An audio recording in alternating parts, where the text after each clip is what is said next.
All right. So, again, welcome class of, I can't believe it, already 2026. We'll be going through the new student orientation section for advising. This is whenever we learn more about requirements, classes, as well as the role of advising. And so, also know that whenever we say that we're the Greenspun College of Urban Affairs, that is one of the many colleges on campus. Our college has the majors that all of y'all should be in. We'll go over those shortly. But if you are in the wrong session, maybe you meant to be in like one of the other colleges, like the College of Sciences, anything like that, please let me know and we'll make sure that you're in the right place. But let's first kind of go through just general sort of expectations, like what is the role of an advisor and what does it mean to be an advisee? Um, I kind of like going through these just to kind of give you an idea of what it is that we do. So first and foremost, being in open communication with advising is very important. Not just while you're a freshman or even not just over the summer whenever you're trying to make sure you're adjusted and ready to go for the fall semester. It's good to be in open communication with your advising center all throughout your college experience because we kind of connect y'all with resources on campus. We help you plan out your careers, what comes after schooling, as well as between every semester. We kind of help you pick out your classes for the next semester. Make sure that we're able to stay on track. Make sure that we're able to graduate on time. If on time is 4 years for you, we try to stick to that goal. If it's five, that's fine. If you already have credits and maybe you're on a 3 year plan or something like that, 3.5 years, these are all things that we can kind of work out. But if you try to do things by yourself and not kind of consult with us, sometimes requirements and stuff can get tricky and things can get kind of messy. So we do try to always be available. I'm easy to reach. You can always email me, and I'll be putting my email in the chat in just a little bit with any questions. Or if you don't even know what you don't know, you can always just reach out and set up appointments, and we can just kind of chat our way through everything. Right. And it's also recommended to meet with an advisor every semester. That way you can make sure you're on track. We can kind of check in on how your classes are going and then plan out our next 6 months. So earlier I mentioned that we are the College of Urban Affairs. The majors within our college include criminal justice, communication studies, journalism and media studies, social work, and urban studies. We also have some minors within our college. These are the Brookings Public Policy minor, Journalism, Media Studies, Communication Studies, and Criminal Justice. So if you are majoring in something and you want to pick up a minor in another area, that's definitely something that we can arrange. I think the important distinction, because a lot of folks are like, I don't know what the heck a minor even is. This is news to me. A major is basically the degree that you're trying to earn. So if you're majoring in criminal justice, for example, your degree will be a Bachelor of Arts in Criminal Justice at the end. A minor is an optional thing that you add on to your major. So it's kind of like, for example, if you want to do like a journalism and media studies minor, it's only about 6 classes that you complete while you're also fulfilling your major requirements. And it gives you a great sort of overview of what the discipline is, gives you some experience, but oftentimes is able to fit in with your requirements anyway. Usually it's like general electives or something like that. And if you're interested in minors, and you're not just limited to these four, I mean, you can minor in something in the College of Sciences, like biology or something like that if you want to. But if you're interested in minors, it's always great to kind of have those conversations early on. So that way we can always fit those minor requirements in with your major requirements. So that way you're still able to graduate on time and kind of stick to your original plan.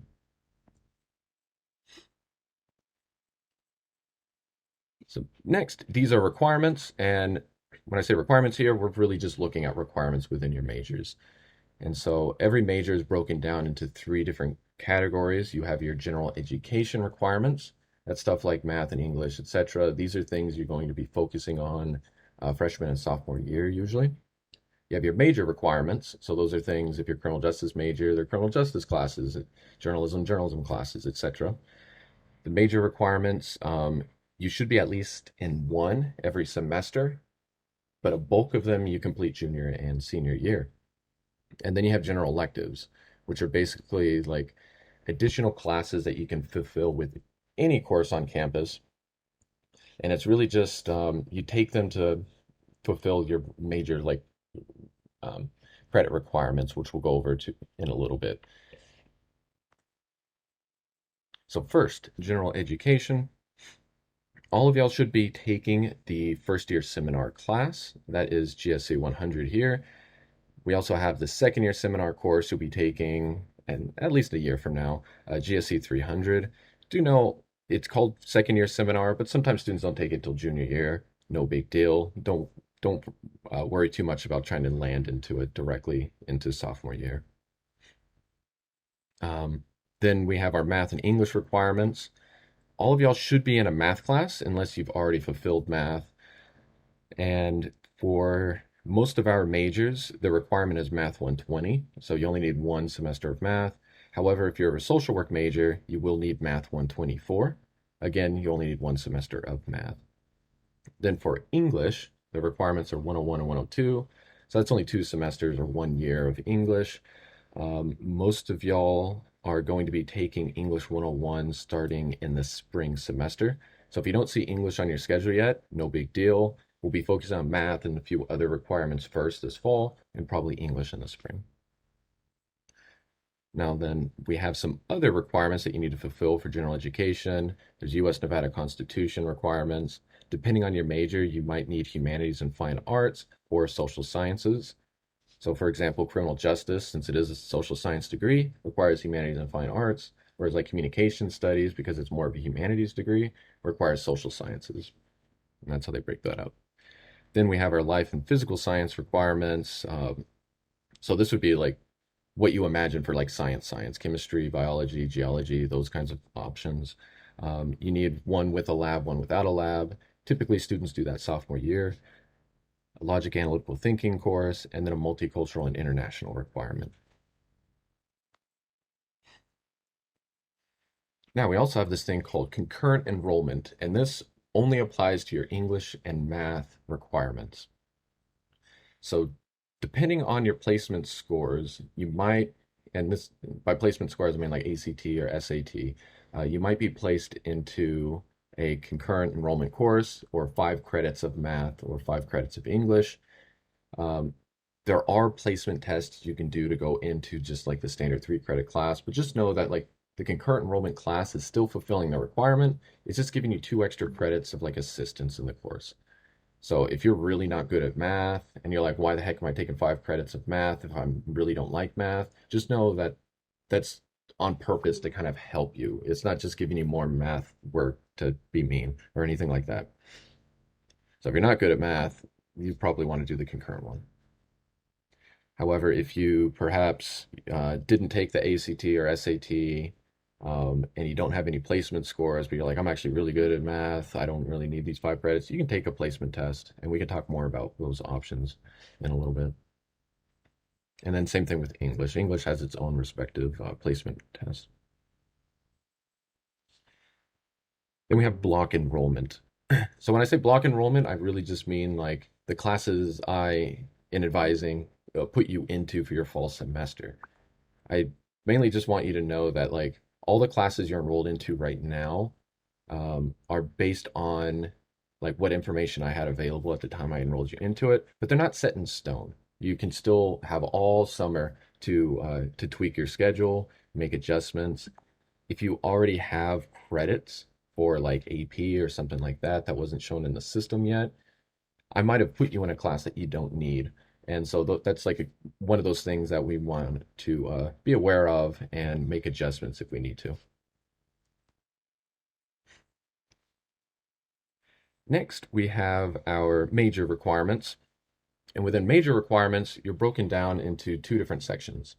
You have your pre-major requirements, and this is true for criminal justice, journalism, and social work. These are the ones you take freshman and sophomore year. By the time you're a junior, you should already be a full major. So if you're one of these 3 majors and you see that it's like you're pre-major right now, just know we're just focusing on those pre-major classes at first, and then we're able to switch you over. Then our major requirements, usually you complete junior, senior year. And you'll see those breakdowns on your degree worksheets. For communication studies, and urban studies, those majors, just know we don't actually have a pre-major. You go straight into the major on those ones. But there's still introductory classes that you focus more on freshman, sophomore year. All right. So now we have some like general information about like credit requirements, and these are important for everyone to know whether regardless of what major you are. And so the first one is that you need 120 credits to graduate. And so 120 credits comes down to 40 classes. Usually you do 5 classes or 15 credits per semester, 30 credits a year. That's what the 4-year plan is. That's how that adds up. And so whenever I mentioned how you might have general electives, if you finish all your like general education requirements, all your major requirements, and maybe you've only completed 100 credits to fulfill all those, you would have 20 credits of like general electives that you would complete just so you hit that 120 because you always need the 120. Next is the 60 credit requirement, and this is the minimum credits you need from a 4-year institution. UNLV is a 4-year institution because we do bachelor's degrees. That's kind of what differentiates that. So is like UNR. But schools like CSN or even like Nevada State, they do 2-year degrees. So it's good to know that like if you did like dual enrollment or AP or stuff like that, you don't want to do more than 60 credits at those institutions because you'll, no matter what, need 60 here. Or put it another way, um, only half of your bachelor's degree can come from like an associate's degree school.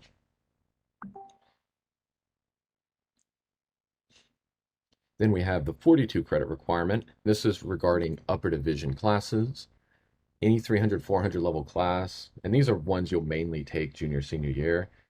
Those classes are always considered upper division. And so 42 of your 120 credits or 14 classes need to be upper division. So that's one of those requirements you don't really worry about too much in the beginning, but we'll be reminding you about it more and more as you get closer to graduating because you'll, it's another requirement we need to hit.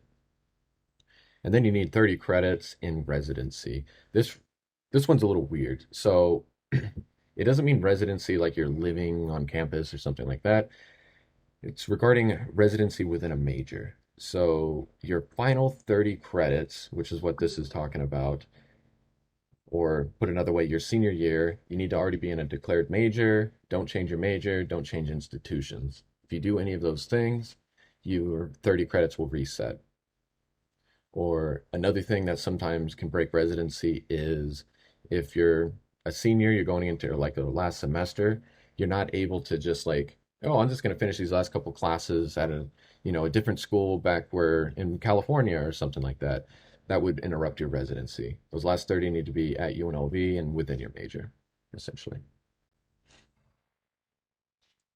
But again, that's another requirement you don't need to worry too much about when you're, still a freshman.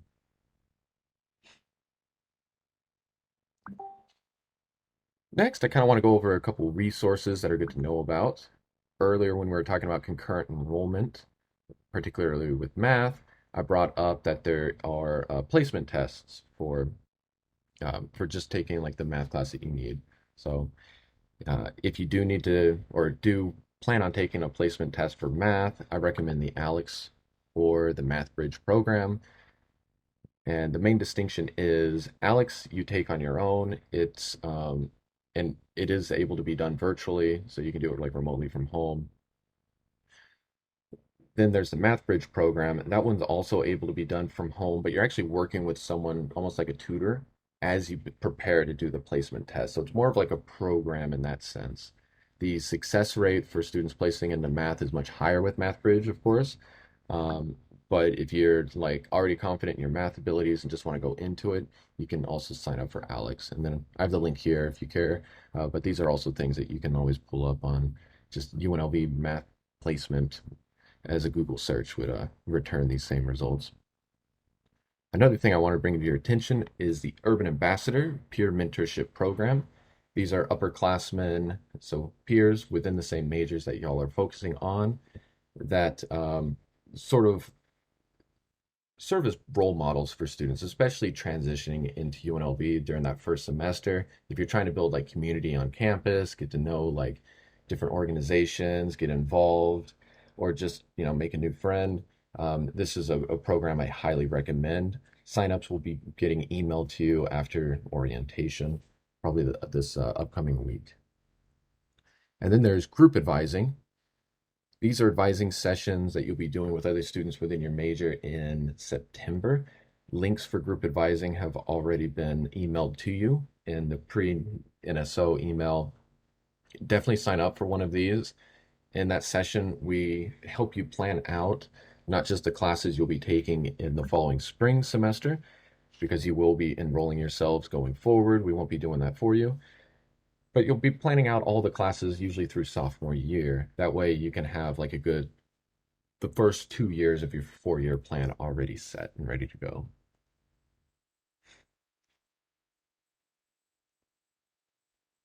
And some general information about the Advising Center on campus. We are located on the 4th floor in the Urban Affairs building or the Greenspun College. And here's a picture of all of us and a list of all of our names and titles, blah, blah, blah. The main way to reach us if you're trying to set up an appointment is through this number here. We are available, or the office is open from 8 a.m. to 5 p.m. Monday through Friday. If you ever have any questions or want to make changes to your schedule, anything like that, call that number, set up an appointment with any of us, and we'll be more than happy to help you out. A few important dates kind of to put on your radar. Classes won't start until August 29th. That Friday before classes start is whenever payments and stuff like that are due. If you're expecting financial aid, Millennium scholarships, Pell Grant, all that kind of stuff, a lot of times that starts coming in early August. But then if you do have, a remaining balance that you need to take care of, you'll want to put down August 26th. And then the last day to drop your classes for full refund, if you decide that you're just ready to just cut from UNLV, is the 2nd. I kind of bring that up because, you never know what's going to happen in a couple months, right? If you need to make adjustments, or if you're like in this orientation session right now, but you also apply to another school or whatever, just know you have all the way until September 2nd to make decisions. After that point, though, you'll be on the hook for the entire semester, whether you attend or not. Then November 4th is the last day that you can withdraw from classes. And then finals week is December 12th. So December 19th is technically the last day of the semester. Now, the UNLV Creates, I'm sure they've already kind of brought this up to you, but I definitely want to highly recommend. This will be an event that I'll be attending myself. It's Friday, August 26th in the Thomas and Mack Center. It's a great experience especially for first year students. It's a way to kind of know more about the university, what kind of research your professors are doing, that kind of thing. All right, so let's not worry about the activity. That's for in-person students. Now, for this section, I want you all to sign in to My UNLV on your own end, and we're going to look at our schedules. If any of you have AP, IB, CLEB, dual enrollment, or just any college credits at all, I will be putting in the chat right now my email address. Please email me and just let me know your name, your INSHI, and a bunch of whatever credits you might have taken, whether you've done like English or math or anything at all that you should have. Because like I said before, sometimes those credits aren't processed yet, and we want to make sure that you're not taking a class that you don't need. So if you've already done English 101 at CSN and you take English 101 here, you lose all those credits. Like you're not getting 6 credits of English 101, right? And so now I'm just going to kind of open it up to questions. And we will